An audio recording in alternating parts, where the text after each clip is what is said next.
सु सुप्रभात सभी छात्र छात्राओं। बाल साधना विद्यालय परिवार से प्रेम, सहयोग, मार्गदर्शन रखने वाले सभी परम आदरणीय अभिभावकगण और स्नेहीजन, बाल साधना विद्यालय परिवार के परम पूज्य निर्देशक महोदय, संस्था प्रधान की ओर से, मेरी शैक्षणिक और गैर शैक्षणिक टीम की ओर से आपके परिवार की कुशलता की कामना करता हूँ, साधुवाद देता हूँ।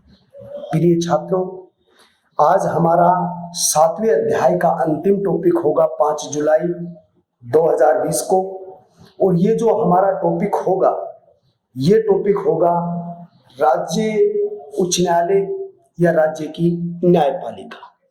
तो हमारे टॉपिक का नाम है राज्य की न्यायपालिका, इसकी विशेषताएं, इसके अनुच्छेद, इसके न्यायाधीशों की योग्यताएं, सारी चीजों का अध्ययन हम इस पाठ के अंतर्गत करेंगे। छात्रों, जो उच्च न्यायालय है या राज्य की न्यायपालिका, उसका गठन भारतीय संविधान के भाग 6 अनुच्छेद 214 से 31 है।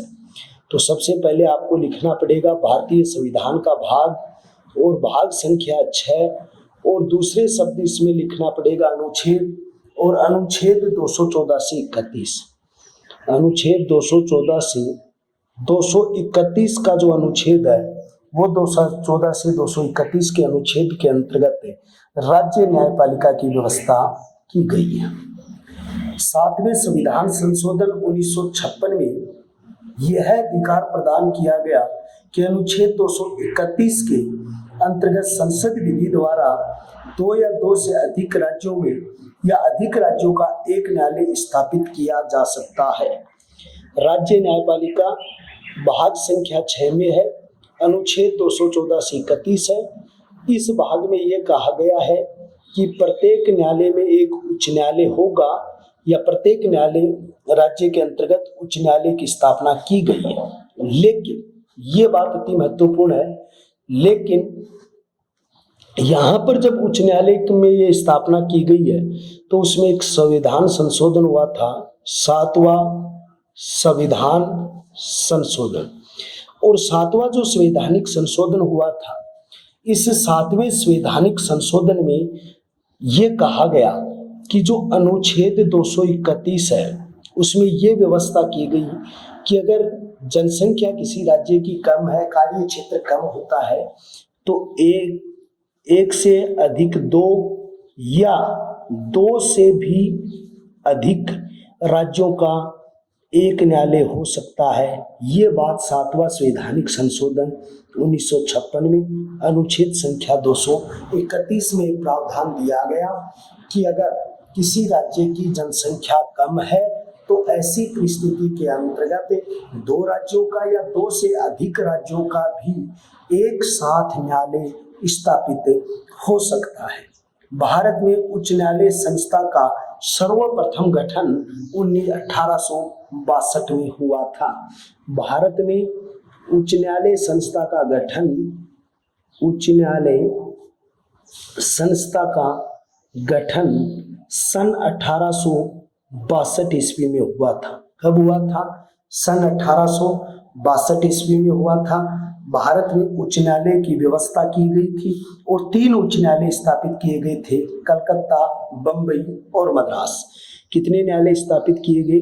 3 न्यायालय स्थापित किए गए, कलकत्ता, मुंबई, और तीसरा न्यायालय जो स्थापित किया गया था वो मद्रास प्रेसिडेंसी था। तो ये 3 उच्च न्यायालय उस समय गठित किए गए थे। उच्च न्यायालय का गठन संविधान के अनुच्छेद 216 के अनुसार प्रत्येक उच्च न्यायालय में एक मुख्य न्यायाधीश और अन्य न्यायाधीश होंगे, लेकिन उनकी संख्या उस राज्य की व्यवस्था के अनुसार होगी। तो भारतीय संविधान का अनुच्छेद 216 और अनुच्छेद 216 में कहा गया है कि प्रत्येक राज्य के लिए एक उच्च न्यायालय होगा, उच्च न्यायालय होगा। और जब वो प्रत्येक राज्य के लिए एक उच्च न्यायालय होगा उस प्रत्येक उच्च न्यायालय में एक मुख्य न्यायाधीश होगा। और दूसरी चीज आपको यहाँ पर यह बताई गई है कि एक मुख्य न्यायाधीश के अलावा यानी वहाँ पर अतिरिक्त न्यायाधीश भी होंगे, लेकिन ये न्यायाधीश जो हैं वो उस राज्य की व्यवस्था के अनुसार इनकी सदस्य संख्या होगी। ये बात उस समय आपको महत्वपूर्ण रूप से याद रखनी है। न्यायाधीशों की नियुक्ति अनुच्छेद 217 के अनुसार उच्च न्यायालय के न्यायाधीशों की नियुक्ति राष्ट्रपति करता है। तो अनुच्छेद संख्या कितना है? 217। और अनुच्छेद 217 के अनुसार न्यायाधीश उच्च न्यायालय के न्यायाधीशों की नियुक्ति उच्च न्यायालय के न्यायाधीशों की नियुक्ति राष्ट्रपति द्वारा जो सुप्रीम कोर्ट का मुख्य न्यायाधीश है उस सुप्रीम कोर्ट के मुख्य न्यायाधीश से और उस राज्य के राज्यपाल से परामर्श लेकर उसकी नियुक्ति की जाती है। यानी भारतीय संविधान के मुताबिक उच्च न्यायालय के मुख्य न्यायाधीश की नियुक्ति यानी अनुच्छेद 217 के अनुसार यानी राष्ट्रपति द्वारा की जाती है। लेकिन राष्ट्रपति उस सर्वोच्चतम न्यायालय के जो मुख्य न्यायाधीश होते हैं उससे परामर्श करके उनकी नियुक्ति की जाती है। लेकिन एक बात यहाँ पर और आती है कि राज्यपाल के अतिरिक्त उच्च न्यायालय के मुख्य न्यायाधीश का परामर्श लेना राष्ट्रपति के लिए अनिवार्य होता है, परंतु ऐसी स्थिति के अंतर्गत उच्च न्यायालय के न्यायाधीशों की नियुक्ति करते समय राष्ट्रपति सर्वोच्च न्यायालय के मुख्य न्यायाधीश संबंधित उच्च न्यायालय के न्यायाधीश से परामर्श करना अनिवार्य है या नहीं, इसका कहीं उल्लेख नहीं है। तो 216 के अनुच्छेद में प्रत्येक राज्य के लिए एक उच्च न्यायालय होगा। 217 में उच्च न्यायालय के न्यायाधीश की नियुक्ति राष्ट्रपति द्वारा सुप्रीम कोर्ट के मुख्य न्यायाधीश से यानी इसकी नियुक्ति की जाएगी। और न्यायाधीशों की नियुक्ति का उल्लेख 217 के अनुच्छेद भाग फर्स्ट के अंतर्गत है। लेकिन मैंने जब आपको सुप्रीम कोर्ट पढ़ाया था, थोड़ा सा मैं पाठ संख्या 6 में आपको ले जाना चाहूंगा। और पाठ संख्या 6 में इस बात का उल्लेख किया गया था कि सुप्रीम कोर्ट के मुख्य न्यायाधीश की नियुक्ति के क्षेत्र में 1993 ईस्वी में मैंने एक संदर्भ दिया था। 1993 ईस्वी में कॉलेजियम सिस्टम लाया गया था। क्या लाया गया था? कॉलेजियम सिस्टम लाया गया था। कॉलेजियम सिस्टम का मतलब ये था कि जब सुप्रीम कोर्ट के मुख्य न्यायाधीश की नियुक्ति की जाएगी तो वरिष्ठतम जो न्यायाधीश होंगे उन वरिष्ठतम न्यायाधीशों की एक कमेटी बनाई जाएगी और उसके आधार पर यानी परामर्श करके उनकी नियुक्ति की जाएगी। लेकिन 99वां संवैधानिक संशोधन 2014 लागू हुआ था 23 सितंबर 2015। उसके अंतर्गत इसको राष्ट्रीय जिसको आप कह सकते हो नेशनल जजेज आयोग कमेटी का गठन किया गया था, या आप कह सकते हो राष्ट्रीय न्यायाधीश नियुक्ति समिति के नाम से गठन किया गया। उसके परामर्श से यानी इसकी नियुक्ति की जाएगी। ये मैंने आपको पाठ संख्या 6 में इसकी पूरी डिटेल बताई थी, जिसमें 2 वरिष्ठतम न्यायाधीश होंगे, पूर्व न्यायाधीश होगा, उसके बाद में विधि मंत्री होगा, 2 कानून के ज्ञाता होंगे, गृह मंत्री होंगे, विधि मंत्री होंगे और प्रधानमंत्री, और इनके परामर्श से ये नियुक्ति की जाती है। लेकिन उच्च न्यायालय के न्यायाधीशों की नियुक्ति जो है वो राष्ट्रपति जो है वो कॉलेजियम सिस्टम द्वारा ही करता है। ये बात भी आपको याद रखनी है। थोड़ा कंफ्यूज मत होना, ये दोनों बिंदु मेरे 6 के पाठ में आपको समझाए हुए हैं, तो आप वहां से इनको बेहतर पढ़ सकते हो। अनुच्छेद 217 भाग 2 देखिए। अनुच्छेद 17 भाग 2 में न्यायाधीशों की योग्यताएं दी गई है। क्या दी गई है? न्यायाधीशों की योग्यताएं दी गई है कि भारत के अंतर्गत एक जो न्यायाधीश होता है उसके पास क्या क्या योग्यताएं होनी चाहिए। उसके पास पहली योग्यता होनी चाहिए वह है भारत का नागरिक होना चाहिए। वह क्या होना चाहिए? वह भारत का नागरिक होना चाहिए। ये बात हमारी सभी योग्यताओं में है। भारत के राज्य क्षेत्र में कम से कम 10 साल का न्यायिक अनुभव हो। दूसरी योग्यता क्या होगी? भारत के राज्य क्षेत्र में कम से कम 10 वर्ष का न्यायिक अनुभव हो, भारत के राज्य क्षेत्र में कम से कम 10 वर्ष का न्यायिक अनुभव हो, उच्च न्यायालय का या ऐसे 2 अधिक न्यायालयों का लगातार 10 वर्ष से अधिवक्ता रह चुका हो। आप ये तीसरी इसकी शर्त लगाओगे कि एक तो उच्च न्यायालय में, एक ही उच्च न्यायालय में या 2 उच्च न्यायालयों में अलग अलग समय पर, 2 उच्च न्यायालयों में अलग अलग समय पर 10 वर्ष अधिवक्ता रह चुका हो, तो उसे भारत का न्यायाधीश या विधि का अच्छा ज्ञाता हो, भारत का नागरिक हो, राज्य के कार्य क्षेत्र में 10 वर्ष न्यायिक अनुभव हो, मुख्य जो न्यायाधीश है वो उच्च न्यायालय के अन्य न्यायाधीशों के माध्यम से या 2 उच्च न्यायालयों में या 1 उच्च न्यायालय में कम से कम 10 वर्ष तक क्या रह चुका हो, अधिवक्ता रह चुका हो। ये बात यानी कि यहाँ आपके आएगी। फिर यहाँ पर एक बात आती है कि उसका कार्यकाल क्या होगा। तो अनुच्छेद 217 भाग फर्स्ट दिया हुआ, क्योंकि न्यायाधीशों की नियुक्ति और न्यायाधीशों का कार्यकाल 217 में दिया गया। तो 217 में यानी उच्च न्यायालय का न्यायाधीश है, उसका कार्यकाल कितने वर्ष होता है, 62 वर्ष। देखो कुछ कंपटीशन की बुकों में ऐसा आ रहा है कि इस 62 वर्ष को अब कितना कर दिया, 65, लेकिन माध्यमिक शिक्षा बोर्ड और एनसीईआरटी बुकों में अब भी 62 चल रहा है, इसलिए आपको 62 ही तैयार करना है। तो 217 भाग फर्स्ट में ये कहा गया है कि इनका कार्यकाल जो है वो 62 वर्ष होगा। कितने वर्ष होगा, 62 वर्ष की उम्र तक बने रहेंगे। न्यायाधीश राष्ट्रपति को संबोधित करके अपना त्यागपत्र दे दे। अगर समय से पूर्व हटता है तो एक उच्च न्यायालय का न्यायाधीश अपना त्यागपत्र दे दे या वो 62 वर्ष की उम्र पूरी कर ले तो उसका कार्यकाल पूरा हो जाता है। न्यायाधीश को संसद के दोनों सदनों द्वारा 2/3 बहुमत से हटाया जा सकता है। न्यायाधीश को अविश्वास प्रस्ताव, जिसको आप महाभियोग भी कह सकते हो, अविश्वास प्रस्ताव, अविश्वास या महाभियोग द्वारा भी हटाया जा सकता है। तो आप कार्यकाल आपकी 3 बातों के ऊपर निर्भर करते हैं। पहला भाग इस पर निर्भर करता है, 217 भाग फर्स्ट में उसका कार्यकाल है वो 62 वर्ष तक होगा। न्यायाधीशों को अविश्वास महाअभियोग से हटाया जा सकता है, उसको त्यागपत्र दे सकता है वो अपने पद से, और 62 वर्ष की उम्र पूरी कर ले तो स्वतः ही उसका कार्यकाल पूरा हो जाएगा। यानी कि उसको ये 3 परिस्थितियां उसके ऊपर होती हैं, लेकिन संसद के दोनों सदनों में अगर उसके 2/3 बहुमत से पारित हो जाता है तो उसे हटना ही है फिर महाभियोग के अंतर्गत। लेकिन ये अर्ध न्यायिक है, उसे केवल पद से हटाया जाता है, सजा नहीं दी जाती है। फिर अगली बात यानी आती है कि वेतन भत्ते कितने हैं। तो वेतन भत्ते देखो आपकी बुक में तो दिया हुआ मिलेगा आपको 90,000 और 80,000। सभी छात्रों से निवेदन चाहूंगा कि बेटो ये चेंज हो चुका है, इसको आपको अब कितना करना है, इसको 90 और 80,000 तो हटाने आपको, और यहाँ पर आपको करना है 2,80,000, 2,50,000 जो वेतन होगा उच्च न्यायालय के मुख्य न्यायाधीश, और अन्य न्यायाधीशों का भी 2,50,000 ही होगा, जो आपके मुख्य न्यायाधीश जो हैं उनका वेतन होगा। बाकी इनको वेतन संचित निधि से दिया जाएगा। गाड़ी या बंगला ये सब फ्री होते हैं। उच्च न्यायालय की स्वतंत्रता, यानी सबसे पहली बात यहाँ पर ये आती है कि जो उच्च न्यायालय के न्यायाधीश को शपथ कौन दिलाता है, पहले ये बात हम करेंगे। तो वेतन भत्तों के बाद में यानी कि उच्च न्यायालय के न्यायाधीश की शपथ होगी। शपथ में क्या होता है कि अनुच्छेद 219 के अनुसार उच्च न्यायालय के न्यायाधीशों को अपने पदासीन होने से पूर्व उस राज्य के राज्यपाल द्वारा नियुक्त करके अधिकार, संविधान के प्रति निष्ठा और ईमानदारी की शपथ दिलाई जाती है।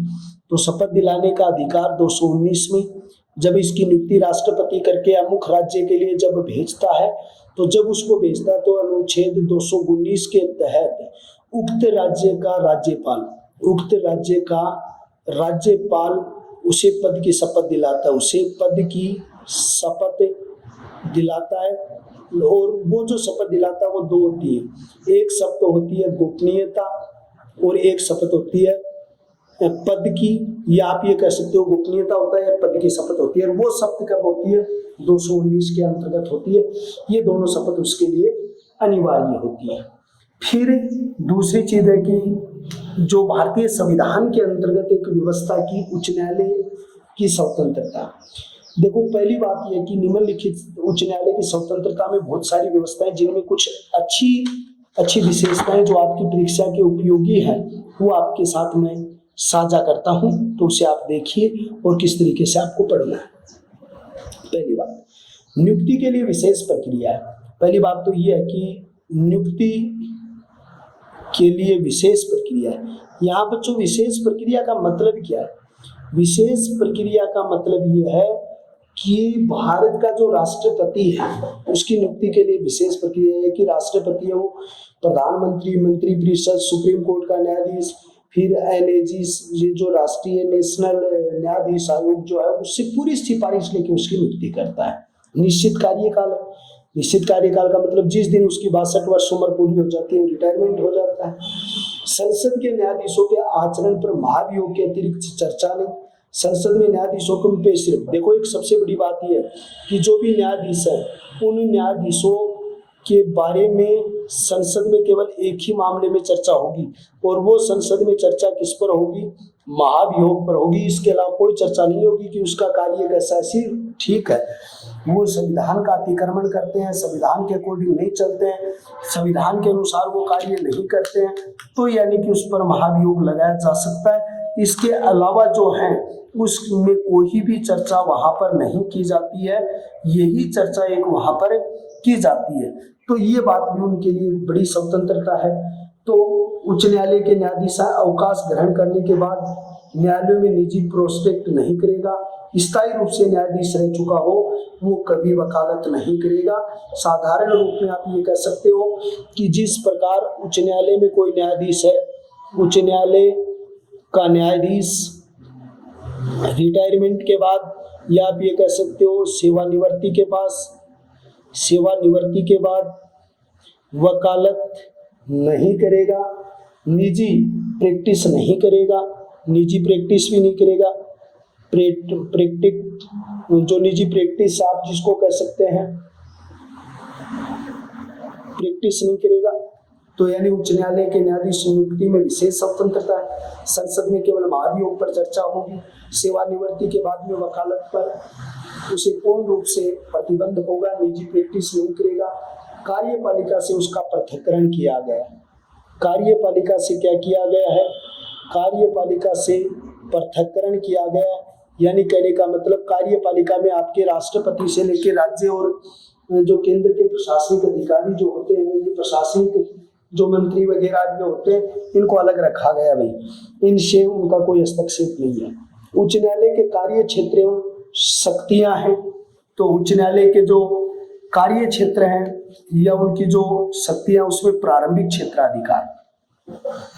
देखो प्रारंभिक क्षेत्राधिकार में एक तो पहला जो अधिकार यहाँ पर आता है, यानी जैसे अधिकारिता का मामला है, वसीयत का मामला है, विवाह का मामला है, तलाक का मामला है, कंपनी कानून और न्यायालय की अवमानना के मामले सीधे रूप से कहाँ में प्रस्तुत किए जाते हैं? उच्च न्यायालय के अंतर्गत प्रस्तुत किए जाते हैं। तो देखिए एक एक शब्द मैं आपसे समझाऊंगा। उच्च न्यायालय में वादों के सहित संसद और राज्य विधानमंडल के सदस्यों से निर्वाचन संबंधित विवाद है।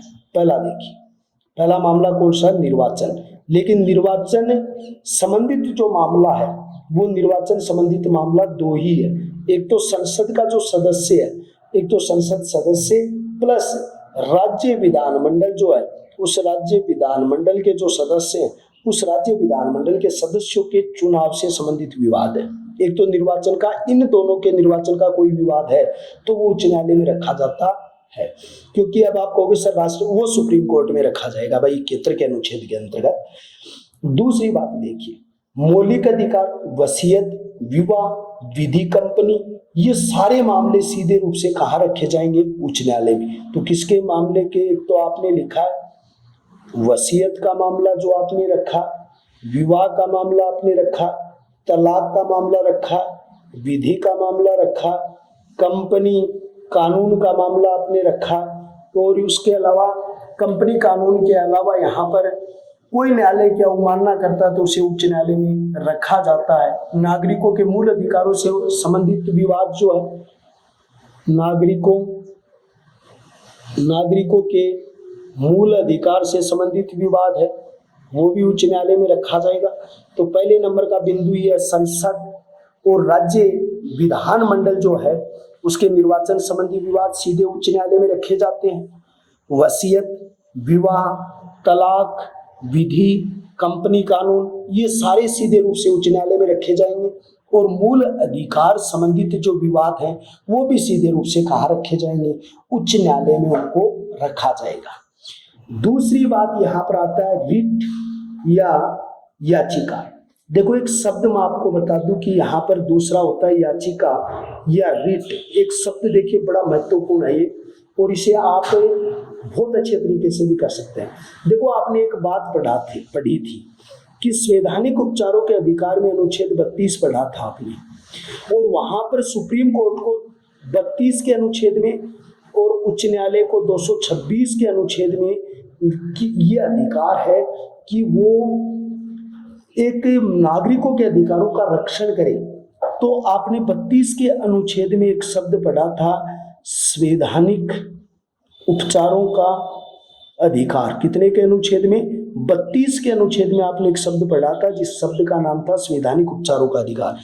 और संवैधानिक उपचारों के अधिकार में आपने पढ़ा बंदी, प्रत्यक्षीकरण, परमादेश, अधिकार पर्चा, उसके बाद में प्रतिषेध, उत्प्रेषण, ये शब्दावली आपने पढ़ी थी। उसके अधिकारों के रक्षण के लिए अगर सुप्रीम कोर्ट ने आपने रिट दायर किया तो 32 है, और उच्च न्यायालय में आपने रिट दायर किया तो 226 में, जो ये अनुच्छेद के अंतर्गत आपको यानी उच्च न्यायालय द्वारा आपके मौलिक अधिकारों का रक्षण किया जाएगा। आपके मौलिक अधिकारों की क्या की जाएगी? रक्षा की जाएगी। ये अधिकार किसका होगा? उच्च न्यायालय का होगा। तो उच्च न्यायालय में मूल अधिकारों में संवैधानिक उपचारों के अधिकार का उल्लंघन होने पर 32 के अनुच्छेद में रिट दायर होती है, और उच्च न्यायालय के अंतर्गत 226 के अनुच्छेद के अंतर्गत उस पर रिट दायर की जाती है। फिर दूसरा अधिकार है अपीलीय क्षेत्राधिकार। अपीलीय क्षेत्राधिकार का मतलब ये होता है कि आप उसकी अपील कर सकते हो जो अपील करने योग्य है। उच्च न्यायालय में अपीलीय क्षेत्राधिकार क्या होते हैं वो देखिए। सिविल अपीलीय क्षेत्राधिकार क्या होते हैं? सिविल जिनकी आप अपील कर सकते हो सिविल क्षेत्राधिकार में यानी सामान्य। तो सबसे पहला मामला आपका आता है वो आयकर का आता है, जिसको आप इनकम टैक्स कहते हैं। दूसरा मामला आता है पेटेंट का मामला आता है, डिजाइन का मामला आता है। उसके बाद में उत्तराधिकार जिसको आप वसीयत कहते हैं, उत्तराधिकार का मामला आता है। उसके बाद न्यायालय में जिला न्यायालय के विरुद्ध अपील की जा सकती है। अगर आयकर के मामले में, पेटेंट, डिजाइन के मामले में, उत्तराधिकार के मामले में अगर आप जिला न्यायालय से संतुष्ट नहीं हैं तो आप 136 के अनुसार सर्वोच्च न्यायालय, उच्च न्यायालय, सॉरी माफ करना, कि आप अगर जिला न्यायालय से आप संतुष्ट नहीं हैं तो आप इसके बारे में रिट दायर कर सकते हैं। कहां पर? सर्वोच्च उच्च न्यायालय। अपीलीय क्षेत्राधिकार जब अपराधी को सेशन न्यायालय द्वारा 4 वर्ष के लिए कारावास दंड दिया गया, मृत्युदंड दिया गया हो, तो उसके लिए वो उच्च न्यायालय में रिट लगा सकता है, उच्च न्यायालय में जा सकता है। यानी कि अगर वो आप जिला न्यायालय या सत्र न्यायालय के आदेशों से आप संतुष्ट नहीं है तो आप उसके विरुद्ध उच्च न्यायालय में रिट दायर कर सकते हो, न्याय की गुहार लगा सकते हो। ये अधिकार भी आपको अपीलीय क्षेत्राधिकार में आता है। कोई ऐसा मुकदमा जिसमें संविधान की व्याख्या का प्रश्न हो तो उच्च न्यायालय में अपील की जा सकती है। तीसरा है कि कोई ऐसा मुद्दा जिसमें संविधान की व्याख्या का प्रश्न हो, संविधान की व्याख्या का प्रश्न हो, तो उसे उच्च न्यायालय में प्रस्तुत किया जा सकता है। तो पहले नंबर पर क्या? संसद और राज्य विधानमंडल के निर्वाचन संबंधी विवाद आते हैं, वो प्रारंभिक में आते हैं। वसीयत, विवाह, तलाक, विधि, कंपनी कानून आते हैं। मूल अधिकारों में उच्च न्यायालय में सर्वोच्च न्यायालय में 32 और उच्च न्यायालय में 26 है। फिर इसका अपीलीय क्षेत्राधिकार में सिविल, आयकर, पेटेंट, डिजाइन, उत्तराधिकार के मामले प्रस्तुत किए जाते हैं। यानी सत्र और जिला न्यायालय के द्वारा विरुद्ध अपील की जा सकती है। कोई ऐसा मुद्दा जिसके अंतर्गत संविधान की व्याख्या का प्रश्न हो तो उसे भी वहां पर रखा जा सकता है। इससे अगला जो एक अनुच्छेद आपका आता है अभिलेख न्यायालय, जिसमें आपने सुप्रीम कोर्ट के अंतर्गत किया था अनुच्छेद 29 का प्रयोग 129 का किया था। यहाँ आपके पास जो अनुच्छेद होगा वो अनुच्छेद होगा 215, यानी आपके पास यहाँ जो अनुच्छेद होगा वो 215 होगा। अनुच्छेद 215 के अंतर्गत प्रत्येक उच्च न्यायालय अभिलेख न्यायालय होगा। उसके द्वारा जारी किए आदेश बेतौर प्रमाण उसके अधीनस्थ को मानने पड़ेंगे, यानी उच्च न्यायालय द्वारा जारी किए गए आदेश बेतौर प्रमाण उसके अधीनस्थ संस्था राज्य को मानने पड़ेंगे। उसकी अवमानना के लिए वो दंडित कर सकता है, इसलिए वो एक अभिलेख न्यायालय। तो उच्च न्यायालय एक अभिलेख न्यायालय, क्या है भाई, एक अभिलेख न्यायालय। इसके द्वारा जारी जो भी आदेश है वो बेतौर प्रमाण आप इनको मानने पड़ेंगे, बेतौर प्रमाण इनका पालन करना पड़ेगा। अगर ऐसा आप नहीं करते हैं तो उसको दंड दिया जा सकता है, न्यायालय की अवमानना के लिए उसको दंडित किया जा सकता है। ये बात भारतीय संविधान में की गई है या उनको कहा गया। फिर अगली बात ये आती है, उच्च न्यायालय के निर्णय रिकॉर्ड की तरह सुरक्षित रखे जाएंगे, अधीनस्थ न्यायालयों पे उसी तरह से कार्य करना पड़ेगा। ये भी एक अभिलेख न्यायालय की धारा। फिर दूसरी चीज यहाँ पर आपकी आती है प्रशासनिक संबंधित अधिकार। उच्च न्यायालय के प्रशासन संबंधी अधिकार भी बहुत अच्छे हैं प्रशासन को सही चलाने के लिए। उच्च न्यायालय अपने अधीन किसी भी न्यायालय के निर्णय मंगवा सकता है, उसकी जांच पड़ताल कर सकता है। तो यानी कि उनके पास कौन से अधिकार है, प्रशासनिक अधिकार है। और प्रशासनिक अधिकार के अंतर्गत क्या होता है, प्रशासनिक अधिकार के अंतर्गत उच्च न्यायालय अपने अधीन किसी भी न्यायालय के निर्णय को मंगवा सकता है। यानी क्या होता है, उच्च न्यायालय के अधीन किसी भी न्यायालय के निर्णयों को अपने पास मंगवा सकता है और जांच पड़ताल कर सकता है, उसकी जांच कर सकता है। कोई भी निर्णय पर उसे अगर डाउट है तो अधीनस्थ न्यायालय में तो उसको मंगवा सकता है, उसकी जांच पड़ताल करता है। उच्च न्यायालय का ये भी कर्तव्य होता है कि शक्ति सीमा का उल्लंघन तो नहीं कर रहा, निर्णय निश्चित विधि के अनुसार पालन कर रहा है कि नहीं कर रहा। तो ये सारी चीजें अधीनस्थ न्यायालय का न्यायाधीश है या जो न्यायिक प्रक्रिया वो सही तरीके से काम कर रही है कि नहीं कर रही है, सही तरीके से चल रही है कि नहीं चल रही है, सही तरीके से अपनी शक्तियों का निर्वहन कर रही है कि नहीं कर रही है, उस क्षेत्र में भी वो ध्यान रख सकते हैं। कई बार आप देखते हो विधानसभा में भी कोई कानून होता है तो उसके विरुद्ध यानी कहते हैं उच्च न्यायालय ने फटकार लगाई, सुप्रीम कोर्ट ने सरकार को फटकार लगाई, तो ये भी उनका एक अधिकार होता है कि उस दायरे में रहते हुए वो सरकार को अच्छे कार्य के लिए क्या कर सकते हैं, प्रतिबद्ध कर सकते हैं। तो आपके सामने बिंदु होगा प्रशासनिक अधिकार। तो प्रशासनिक अधिकार के आप दो क्षेत्र बनाओगे और प्रशासनिक अधिकार का पहला क्षेत्र आप बनाओगे कि उसके अधीन जितने भी न्यायालय होते हैं, वो न्यायालय होते हैं जिला न्यायालय, उसके निर्णयों को मंगवा सकता है, उसकी जांच पड़ताल कर सकता है और उसके निर्णयों को और अधिकारियों की कार्यशैली को देख सकता है। दूसरी जो भी हमारी जो कार्यपालिका होती है वो जब संविधान के अनुसार कानूनों का निर्माण कर रही है कि नहीं कर रही है, जो व्यवस्थाएं संविधान के अकॉर्डिंग चल रही है कि नहीं चल रही है, उनके ऊपर निगरानी रख सकता है और संवैधानिक मामलों का उल्लंघन होने पर उसे टोक सकता है। ये दोनों उसके प्रशासनिक कार्यकाल है। इस पाठ का और पॉलिटिकल साइंस का अंतिम बिंदु है न्यायिक पुनरावलोकन, जो आपके सिलेबस में है। न्यायिक पुनरावलोकन, ये जो भारतीय संविधान में न्यायिक पुनरावलोकन का एक तो अनुच्छेद आपने 32 में इसका प्रयोग देखा है और एक अनुच्छेद 137 में देखा, सॉरी 32 नहीं, माफ करना, 13 के अनुच्छेद में। कितने के अनुच्छेद में? 13 के अनुच्छेद में और एक 137 में। तो न्यायिक पुनरावलोकन क्या है? सर्वोच्च न्यायालय की तरह राज्य उच्च न्यायालयों को कानून संबंधी न्यायिक पुनरावलोकन का अधिकार प्रदान है। जिस प्रकार से सर्वोच्च न्यायालय को अपने क्षेत्र में कानूनों का पुनर्जांच का अधिकार है, उसी तरीके से एक राज्य में उच्च न्यायालय को जो न्यायिक निर्णय है, कानून संबंधी व्यवस्थाएं, उनकी जांच करने का अधिकार है। उच्च न्यायालय संसद, राज्य, विधानमंडल द्वारा बनाए गए किसी कानून को असंवैधानिक घोषित कर सकता है, अनुच्छेद के विरुद्ध हो। यह बात है। जैसे सुप्रीम कोर्ट जो होता है वो सुप्रीम कोर्ट जब संसद के द्वारा कोई कानून बनाए जाते हैं तो वो संविधान के अकॉर्डिंग नहीं है तो उसे असंवैधानिक घोषित कर सकता है।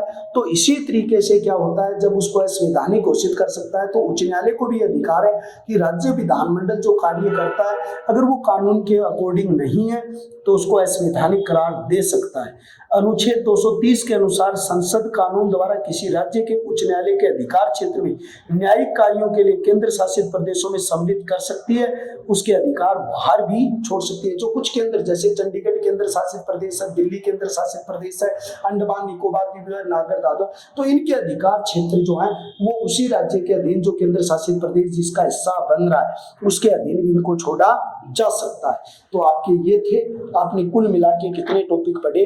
राज्य की न्यायपालिका भाग संख्या 6 अनुच्छेद 214 से 31, 7वां संवैधानिक, एक से अधिक राज्य, 206 में एक उच्च न्यायालय होगा एक राज्य के, 217 भाग फर्स्ट में नियुक्ति राष्ट्रपति द्वारा होगी, 2 में उसकी योग्यताएं होंगी, 217 भाग ख में उसका महाभियोग जो होगा उसका कार्यकाल होगा, वेतन भत्ते 2,80,000 2,50,000 होंगे, शपथ 219 में उक्त राज्य का राज्यपाल राष्ट्रपति के निर्देशन पर दिलाता है, नियुक्ति प्रक्रिया 62 वर्ष उसका कार्यकाल है, फिर उसकी शक्तियां अपीलीय क्षेत्राधिकार, प्रारंभिक क्षेत्राधिकार, अभिलेख न्यायालय 215 में प्रशासनिक न्यायिक पुनरावलोकन, ये नियमित रूप से आपको मैंने पढ़ाए।